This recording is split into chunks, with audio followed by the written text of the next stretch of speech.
The cafeteria went silent as Tyler Briggs slapped the tray out of Marcus Reed's hands, food splattering across the concrete while laughter echoed off the walls. "Look at this nerd," Tyler sneered, shoving him again, but Marcus didn't move, didn't flinch, just adjusted his glasses with calm, unreadable eyes, which only made it worse. Moments later Tyler forced him into a circle, fists up, fight back. He laughed, swinging hard. Marcus took 2 hits, stumbling just enough to sell it, then Tyler lunged for the knockout, and in a blink Marcus slipped, pivoted, and landed one clean punch. Tyler hit the floor cold, and that's when someone whispered, "Wait, he's a champion." They thought he was the weakest man in the block, and that was their first mistake.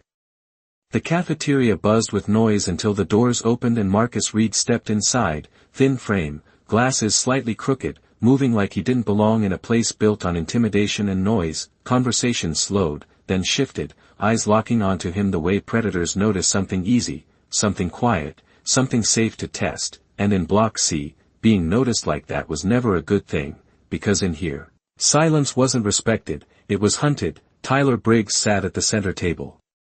Like he owned the room, 6'3", broad shoulders, pale skin inked with years of stories nobody dared question, the kind of man who didn't raise his voice because he didn't have to. People moved when he looked at them, and right now, he was looking at Marcus, studying him, measuring him, already deciding exactly how this would go. Marcus kept walking, tray in hand, eyes low but not fearful, just distant, like his mind was somewhere else entirely, and that only made Tyler smirk, because guys like Marcus usually broke fast, usually folded under pressure, usually gave the crowd what it wanted, a reaction, a crack, something to laugh at. Tyler nudged one of his guys and nodded toward Marcus. The signal was enough. The noise dropped just a little, like the room was leaning in, waiting for the moment. Marcus reached the serving line, took what was given, didn't complain, didn't rush, didn't even glance toward the tension building behind him, and if you didn't know better, you'd think he was just another quiet inmate trying to get through the day.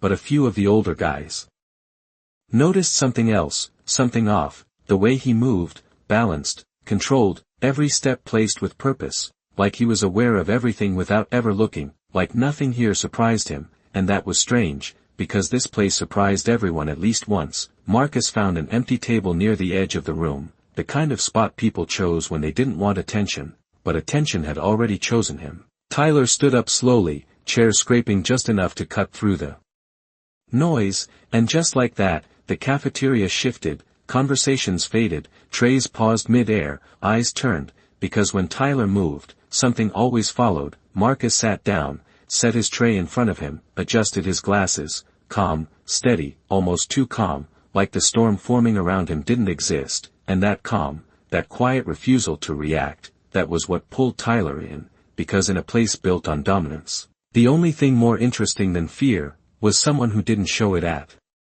all.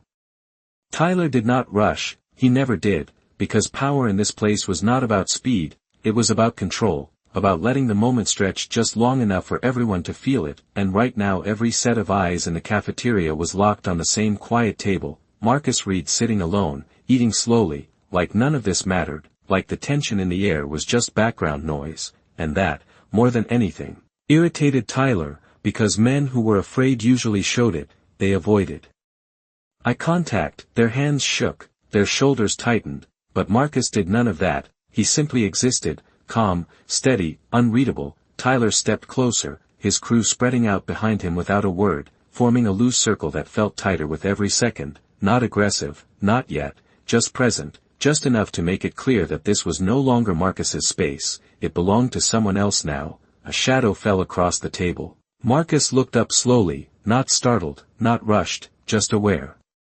His eyes meeting Tyler's for the first time, and there was no challenge there, no defiance, just a quiet stillness that made the moment feel off, like something was not following the usual script. Tyler tilted his head slightly, studying him, trying to find the reaction he expected, something to confirm the role Marcus was supposed to play, but it was not there. And that made the air feel heavier, you knew? Tyler asked, his voice low but carrying easily across the silent room. Marcus nodded once, simple, direct, no extra words. Yeah, he said, calm, even, like he was answering a question in a classroom instead of standing in the center of Block C's attention. A few of the guys behind Tyler chuckled, soft at first, then louder, feeding off the situation, because to them this was already decided. This was how it always went. Tyler pulled out the chair across from Marcus and sat down without asking. Leaning forward slightly, elbows on the table, claiming the space completely. "You picked the wrong table," he said, not angry, just stating a fact. Marcus glanced at the empty seat beside him, then back at Tyler. "It was open," he replied, and that was it. No apology, no hesitation, just the truth, simple and clean. And for a split second, something flickered in Tyler's expression, not confusion exactly, but curiosity, because this was not resistance, and it was not submission either. It was something in between, something harder to read, the kind of thing that did not fit neatly into the rules everyone else followed. Tyler leaned back slightly, eyes narrowing, recalculating, while around them the room held its breath, waiting for the next move, waiting for the moment this turned into something they understood, something predictable. But Marcus just picked up his fork again, steady hands, measured motion, as if the conversation was already over in his mind, and that quiet decision, that refusal to engage the way everyone expected, shifted something invisible in the room, because whether they realized it or not, the script they relied on had just started to break. Tyler did not like silence when he was supposed to be the loudest thing in the room, and right now that silence was not his, it belonged to Marcus, sitting there like none of this mattered, like the weight of every eye in Block C was nothing more than background noise, and that was a problem, because control depended on reactions, on fear, on predictable responses, and Marcus was giving him none of that. Tyler tapped the table once, slow, deliberate, a signal more than a sound, and the guys behind him shifted, stepping closer, tightening the circle just enough for everyone to feel it, not touching, not yet, just closing the space. Marcus noticed, of course he did, anyone with basic awareness would, but he did not tense up, did not rush, he simply placed his fork down, wiped his hands calmly on a napkin, and looked back up, not at Tyler's chest like most people did, not at the floor, but straight into his eyes again, steady, level, like he was measuring something no one else could see, and that look lingered a second too long. Long enough to make a few of the older inmates exchange glances, because they had seen that kind of look before, not often, but enough to recognize it.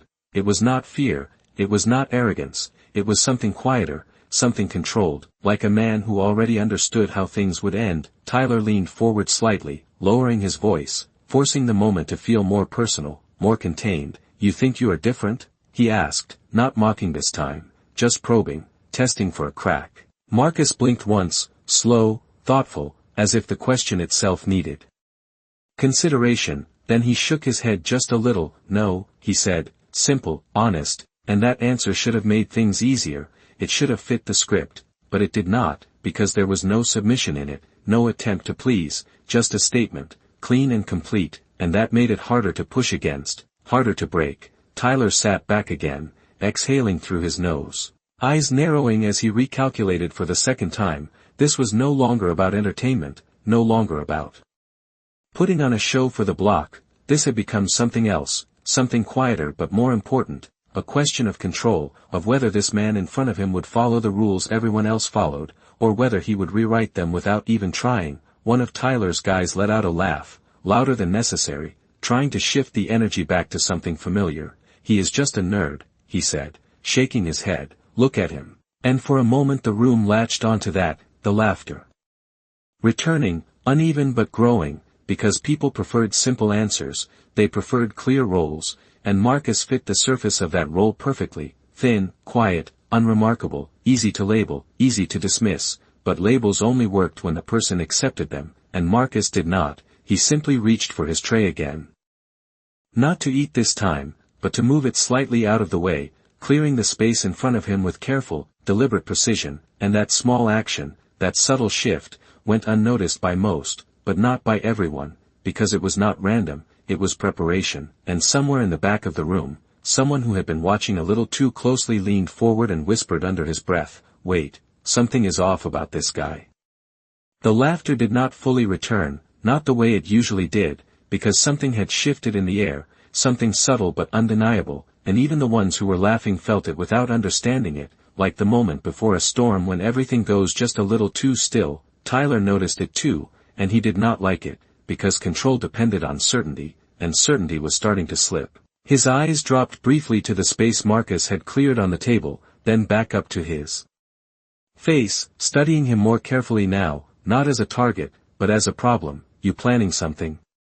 Tyler asked, his tone quieter, sharper, the kind of question that was not really a question at all. Marcus shook his head slightly. "No," he said again, same calm voice, same steady rhythm, but there was something else there now, not defiance, not fear, just clarity, like he already knew how this would play out and had accepted it, and that answer, simple as it was, did not ease the tension, it made it worse, because it removed uncertainty from his side of the equation, leaving all of it.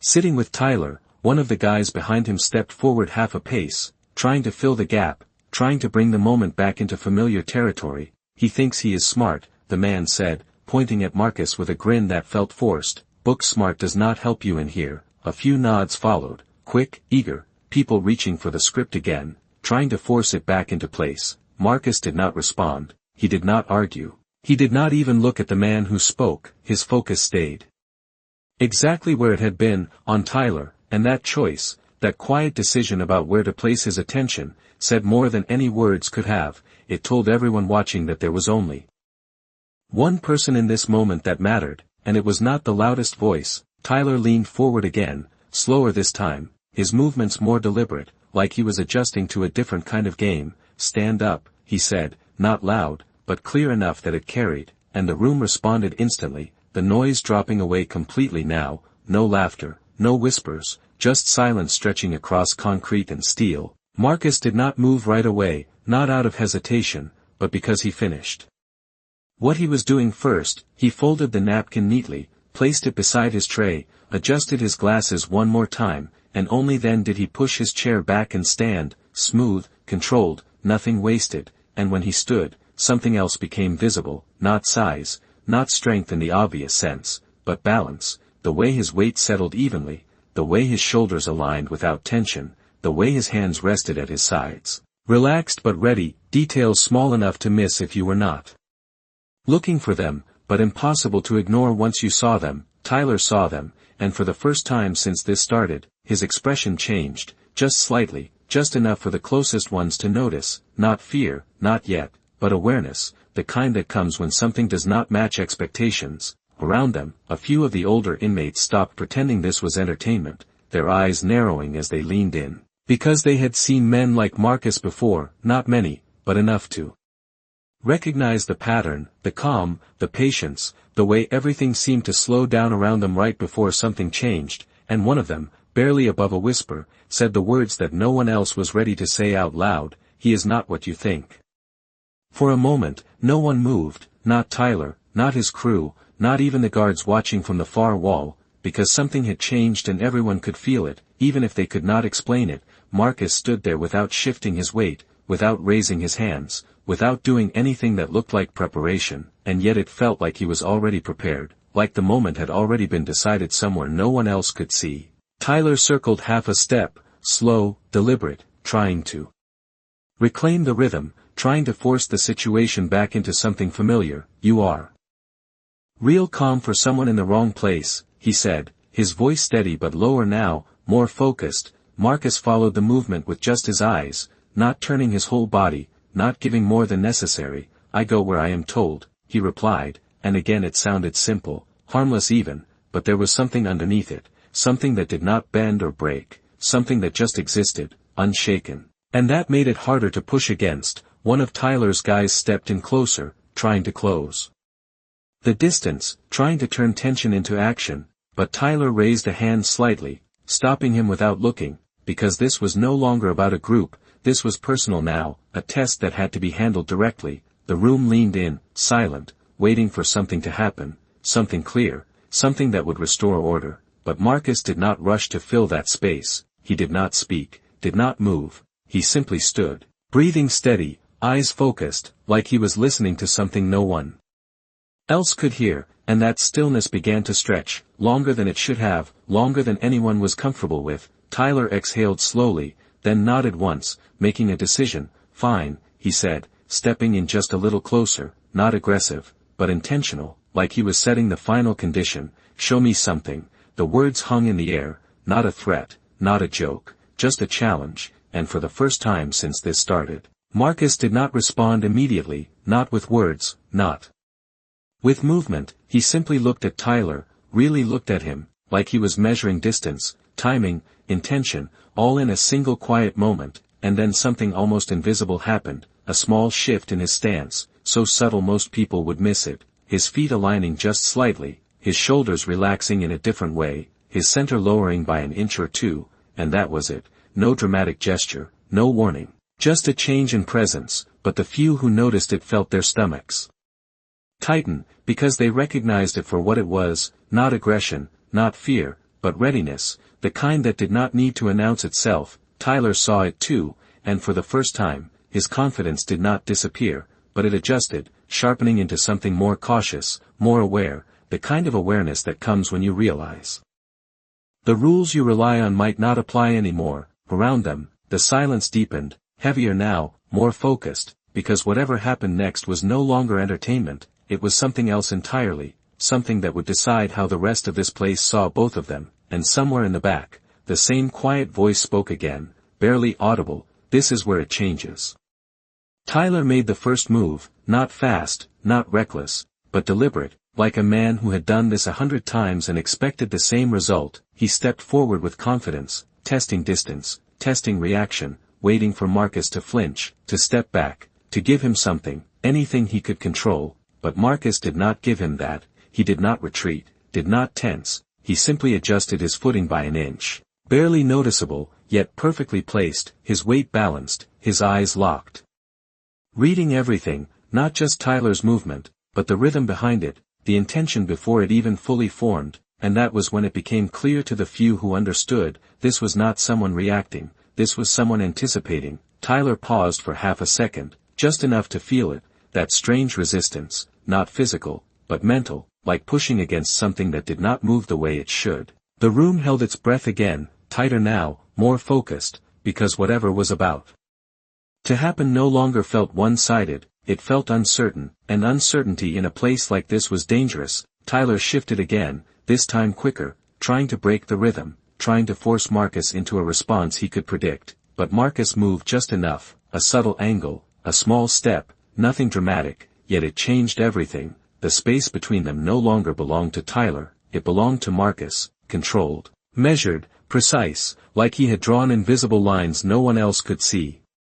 One of the older inmates leaned forward, eyes narrowing, recognizing the pattern now, the spacing, the timing, the patience. This was not luck, this was training, years of it. Tyler saw it too, even if he could not fully name it, his expression tightening as he realized this was not going to follow the script he knew. He stepped in again, committing more this time, trying to reclaim control, and that was when it happened. Not with force, not with chaos, but with clarity. Marcus moved in a way that felt almost effortless, a shift, a turn, a moment where everything aligned, and suddenly Tyler was no longer in control of the space. He was reacting instead of leading, adjusting instead of dictating, and the difference was immediate. The room felt it, the energy flipped, the balance changed. Marcus did not chase, did not press forward, he simply returned to stillness, resetting, calm as before, like nothing significant had happened, but everyone watching knew it had, because for the first time since this began, Tyler was the one recalculating, the one searching for answers, the one trying to understand what he was dealing with, and that realization spread through the room like a quiet shockwave. The laughter was gone now, completely gone, replaced by something heavier, something sharper, respect mixed with disbelief, because the man they had dismissed, the man they had labeled, had just shown a glimpse of something none of them expected, and it was only a glimpse, just enough to suggest a much deeper truth. And somewhere in the silence, a voice whispered, not in doubt this time, but in certainty, he has done this before. Tyler did not step back, not fully, but something in him had shifted, subtle yet undeniable, the kind of shift that only happened when certainty cracked just enough to let doubt in. And in a place like this, doubt was dangerous, because everyone was watching, every inmate, every quiet observer who understood that power was not just about strength, it was about perception, and right now perception was changing. Tyler exhaled slowly, rolling his shoulders as if resetting himself, trying to reclaim the rhythm that had always worked before, but Marcus stood exactly where he had been, calm, centered, not pressing forward, not retreating, simply present, and that presence was starting to feel heavier than any action could have been. "You holding back?" Tyler asked, his voice tighter now, more controlled, but underneath it there was something new, something sharper. Marcus tilted his head slightly, considering the question as if it actually mattered, then gave a small shrug. "I am just standing here," he said, and the simplicity of that answer landed harder than anything else could have, because it removed the illusion that this was even a contest. It made everything feel one-sided in a completely different way, not in Tyler's favor, but in Marcus's.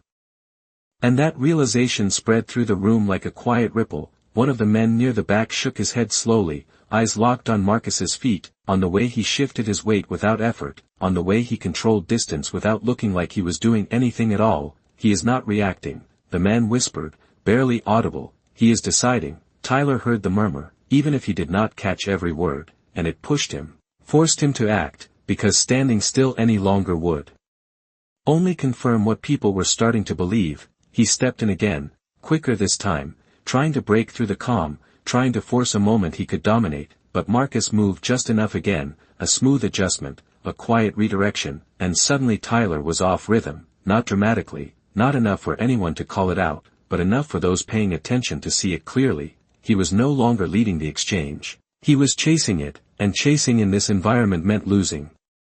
Marcus returned to stillness once more, breathing steady, eyes focused, as if nothing had changed, but everything had, because the room had made a decision, not out loud, not officially, but collectively. They were no longer watching a bully handle a target, they were watching something else unfold, something they did not fully understand yet, but could not look away from. Tyler stood there for a moment, longer than he should have, longer than anyone expected, and in that hesitation, the balance tipped completely, not through force, not through spectacle, but through control, quiet, precise, undeniable control, and that was when someone near the front finally said it, not as a question, but as a realization: he is not the one being tested, he is the test.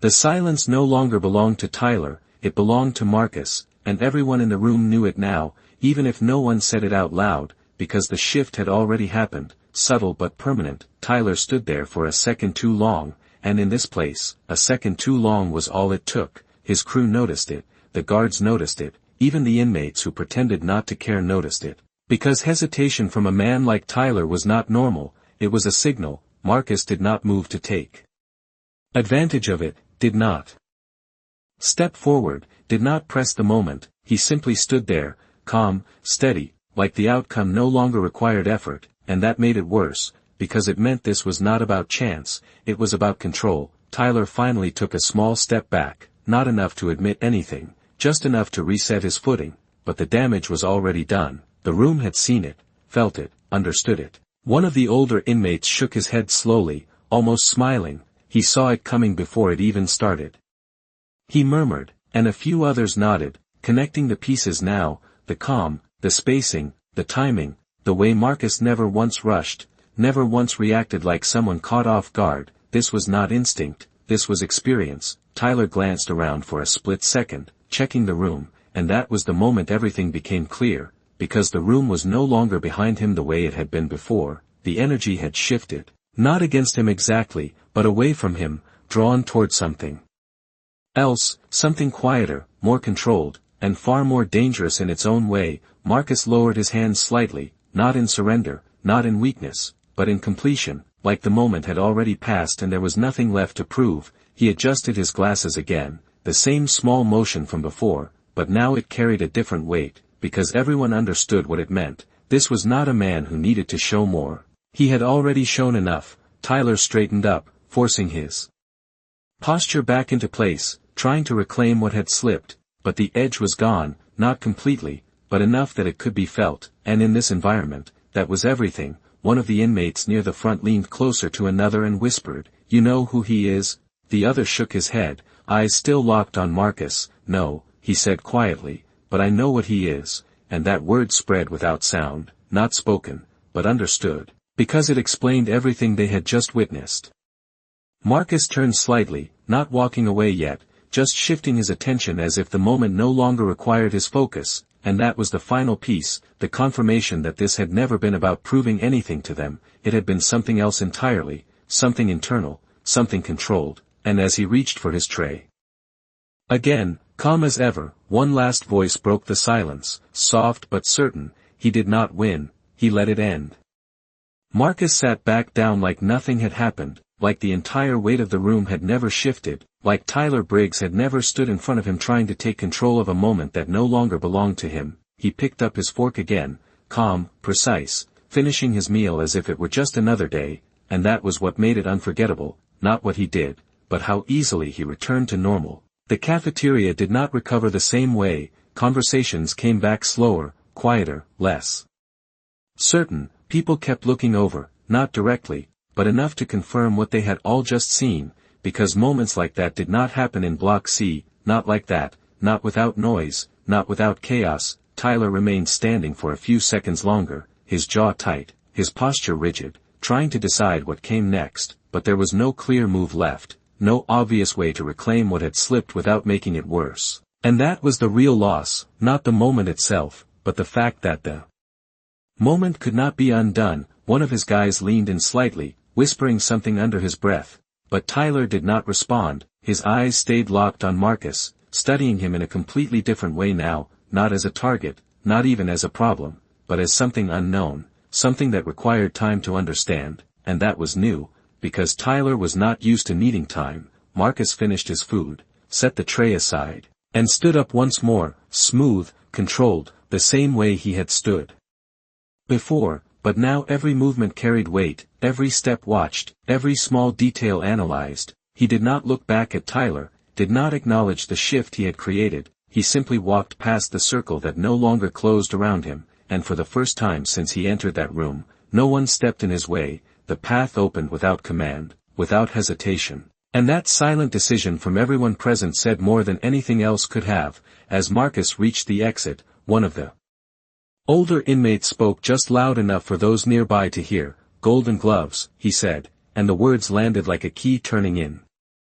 a lock. Everything clicked into place, the balance, the timing, the calm, it all made sense now, not just someone experienced, but someone trained, someone who had lived in controlled pressure far greater than anything inside these walls. Tyler heard it too, and his expression changed again, not anger, not frustration, but recognition, the kind that comes when you realize you misread something completely. Marcus pushed the door open and stepped out into the corridor, the sound echoing behind him, and the moment should have ended there, but it did not, because inside that cafeteria, something had already begun. Conversations shifted, alliances recalculated, eyes moved differently now, not just watching Marcus, but watching Tyler, measuring him the same way he had measured others for years. And as the noise slowly returned, one final thought settled into the room, quiet but undeniable: this was not over. It was only the first time they got it wrong.